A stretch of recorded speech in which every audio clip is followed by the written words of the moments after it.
Hamilton West swings to national just a year out from the general election. Is this a bellwether result indicating what's to come? Prime Minister Jacinda Ardern joins us for her reaction this morning. Good morning, Prime Minister. Lovely to see you this morning. Good morning. Before we go to Hamilton West, there has been some suggestion that there's going to be some tweak to immigration settings today or to come shortly. Can you tell us more about that?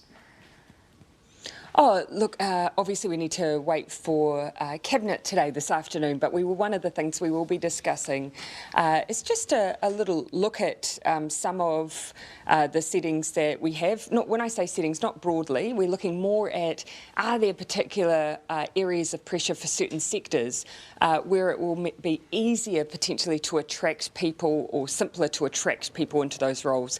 So one of the issues we have at the moment is that we've got currently 90,000 roles that employers are able to go out and actively recruit offshore skills into. We've got 40,000 working holiday visas able to come into the country. Globally, there is a shortage. So it's all about the attraction, and so we'll be thinking a little bit about that today. When you talk about pressure points, are we talking the health workforce? Again, I'd rather just leave some of those discussions for Cabinet, but there are a number of areas, and health is one of them, where we have seen a lot of competition for workers. The World Health Organization has projected there are shortages in the millions of health workers at the moment, so this is not a problem that just New Zealand is experiencing. It's global. So what can we do to make sure that that we're attractive? And that's the same for a number of different sectors. Okay, so stay tuned on that for after Cabinet meeting today. Hamilton West, where do you think it went wrong for Labour in that seat? Yeah, so I would describe it, loosely as Georgie, our excellent candidate, said. It's not the result we wanted, but it's one that we expected. Two things I'd say. Going in, Hamilton West is a seat that has moved around. In 2017, we won government, but we lost Hamilton West by 20 points. And so it can be a seat that tends to swing around and not necessarily dependent on where government goes. But undoubtedly, we will still take lessons. It has been a hard period for communities, for New Zealand, for us as government. We need to make sure that we're totally focused on those issues that New Zealanders want to see us focused on. I am asking Cabinet Ministers going into the new year, we need to cast our eye over our agenda. Yes, we've been trying to address persistent problems that exist, but there is only so much we as government can do, and we do need to be particularly focused in 2023 on the economy. Yes, so you've said that over the summer we'll be thinking about areas that we can pare back. Have ministers been asked yet about, what they could shave from their portfolios? I've not. I haven't gone into specifics, and nor will I, because again, it's a broad-based request for our ministers to go away and go through that exercise over the summer period, where there's a bit more time for that reflection. And also coming into the new year, we've already indicated that we'll also be looking at a reshuffle, make sure that we're using the mix of talent we have in our team and the experience we have, and that's also one of the things we'll look to do at the beginning of 2023. If ministers haven't yet had a chance to think about that and report back of what they can shave, is it then premature to say that there will be cuts, we will shave, or is it because you already know what is going to be cut next year? So it's premature to speculate on any specific areas, but I do expect there to be areas where we're, again, as you've said, paring back. We have already undertaken exercises like this when it comes to spending reprioritisation. We've already reduced down our amount of spending as a government, really focusing in on the areas of services that people value, healthcare, education, and looking as we come out of that post-COVID recovery to make sure that we are trimming our sails as a government as well. So those are areas that we have already been working on. Can you say for certain that the TVNZ-RNZ merger will go ahead next year?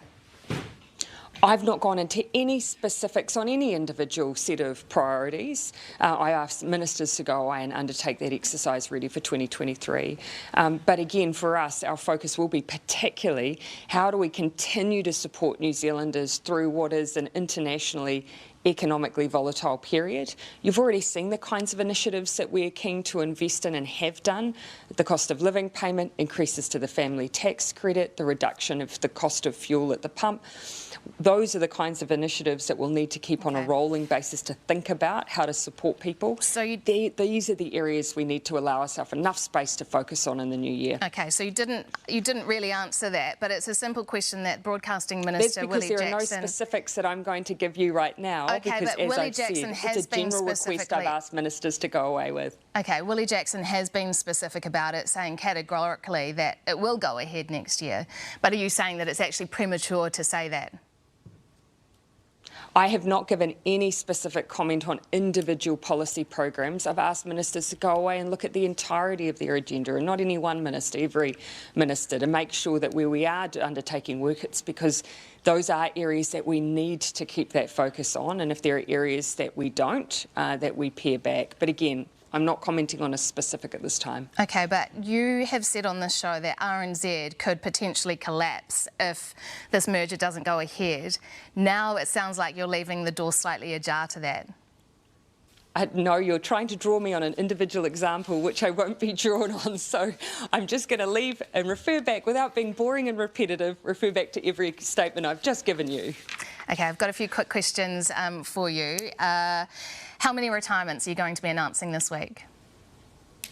Oh, I've described it as a bit of a handful, but these are individuals who, for their own personal reasons, have made these decisions. And this is not unusual because we're at the moment in the party going through reselection of candidates. We do that in a couple of tranches. So MPs are having to make a call as to whether or not they're staying on for the next term of office. They want to do another 3 years. So people always reassess their own circumstances, often take into account their personal circumstances and make that call. So that's why we're going through that this week. Were they all personal calls? There were none that were asked to reconsider their future beyond the election?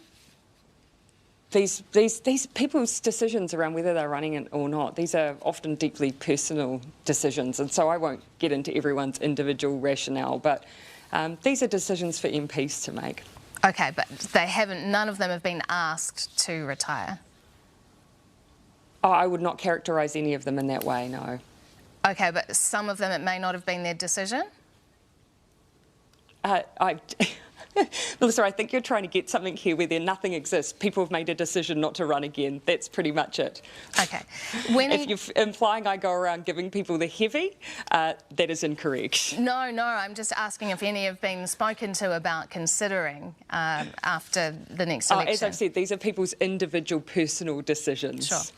When are you going to announce the decision to extend the fuel excise tax?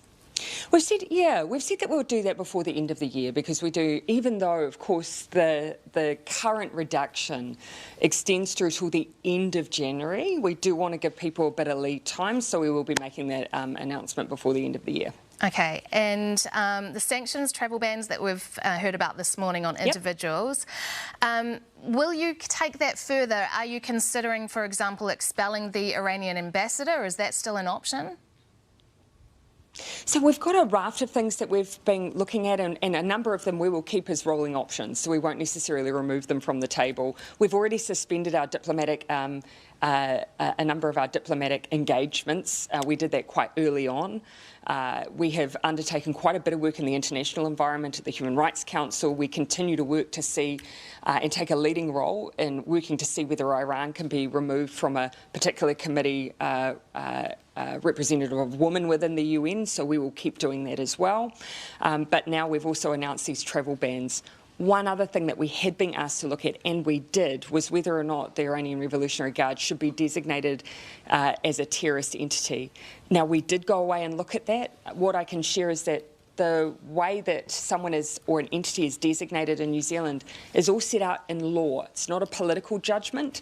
So we sought advice on that. The feedback we've had is it does not fit the criteria as set out in our legislative framework. And so, look, we've taken that on board, but we went through that in good faith. But there will be other areas we continue to look to, including extending travel bans. Okay, I want to move to Christmas now, and particularly looking back on the year. Prime Minister, we're making a naughty and a nice list for 2022. Do you have any ideas of who you'd put on your 2022 naughty and who you'd put on your 2022 nice list? I'm going to be a complete cop-out, I think, and I'm just going to go with the nice list because there will be no winning with anyone that I put on a naughty list. I'm going to put the entirety of the Black Ferns just on the... Totally. Put them on the nice list. Yeah. The whole team. Well Prime Minister, deserved. feel free to throw me on that naughty list if you like. See, look, as I say, there's no winning. There'd be a whole article about it, slating journalists. There's no winning. You're right. Well, we have enjoyed having you on the show, and we do appreciate it this year. And so Thank you. We have got you a little gift. It's actually got held up in the mail somehow, these supply chain disruptions, hey? Tell you what, normally we're quite good with this, Prime Minister, as you know, but we're actually so slack, we have to show you a photo of the gift that we've got you. So our camera operator is going to show you. He's showing you this now. It's a mug. It's got our faces on it, but on the back... I can see that. Well, with probably my most repeated phrase. Can you tell us what it says on the back, Prime Minister?